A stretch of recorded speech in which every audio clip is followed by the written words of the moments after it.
આરોગ્ય મંત્રી ઋષિકેશભાઈ પટેલે આણંદ ખાતે 163.90 કરોડના ખર્ચે નિર્માણાધીન સિવિલ હોસ્પિટલની મુલાકાત લીધી। રાજ્યના આરોગ્ય મંત્રી અને આણંદ જિલ્લાના પ્રભારી મંત્રી ઋષિકેશ પટેલ જિલ્લામાં વિવિધ વિકાસ પ્રકલ્પોના ખાતમુહૂર્ત તથા લોકાર્પણ પ્રસંગે ઉપસ્થિત રહ્યા હતા।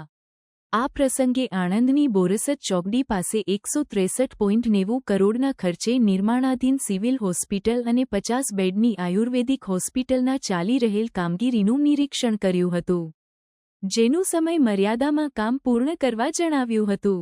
મંત્રીએ વધુમાં જણાવ્યું હતું કે આણંદ જિલ્લાના રહેવાસીઓને ઘરાંગણે જ શ્રેષ્ઠતમ આરોગ્યલક્ષી સુવિધાઓ મળી રહે અને લોકોને મોટા શહેરોમાં સારવાર અર્થે ન જવું પડે તે માટે રાજ્ય સરકાર દ્વારા જિલ્લા મથક ખાતે અદ્યતન સુવિધાઓ સાથેની સિવિલ હોસ્પિટલ બનાવવામાં આવી રહી છે, જેની બાંધકામની કામગીરી સમય મર્યાદામાં પૂર્ણ થશે તેમ તેમણે જણાવ્યું હતું। આ વેળાએ મંત્રીએ નવી બની રહેલ હોસ્પિટલની કામગીરીની પ્રગતિ જોઈને સંતોષનો ભાવ વ્યક્ત કર્યો હતો।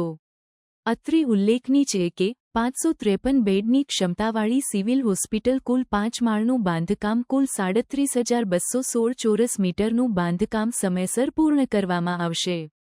સિવિલ હોસ્પિટલમાં બેઝમેન્ટ, ગ્રાઉન્ડ ફ્લોર સહિત 5 માળનો સમાવેશ કરવામાં આવ્યો છે। આ હોસ્પિટલ ખાતે બેઝમેન્ટમાં વિશાળ પાર્કિંગ કરી શકાય તેવી વ્યવસ્થા કરવામાં આવી છે।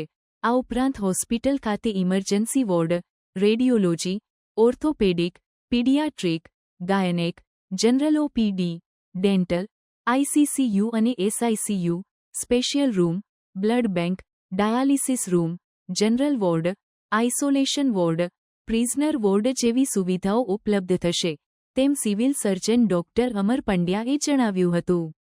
મંત્રીની આ મુલાકાત સમયે તેમની સાથે આણંદના ધારાસભ્ય યોગેશભાઈ પટેલ, કલેક્ટર પ્રવીણ ચૌધરી, જિલ્લા વિકાસ અધિકારી દેવાહુતી, આણંદ સિવિલ હોસ્પિટલના સિવિલ સર્જન ડોક્ટર અમર પંડ્યા, મુખ્ય જિલ્લા આરોગ્ય અધિકારી ડોક્ટર પિયુષ પટેલ સહિતના અધિકારીઓ જોડાયા હતા।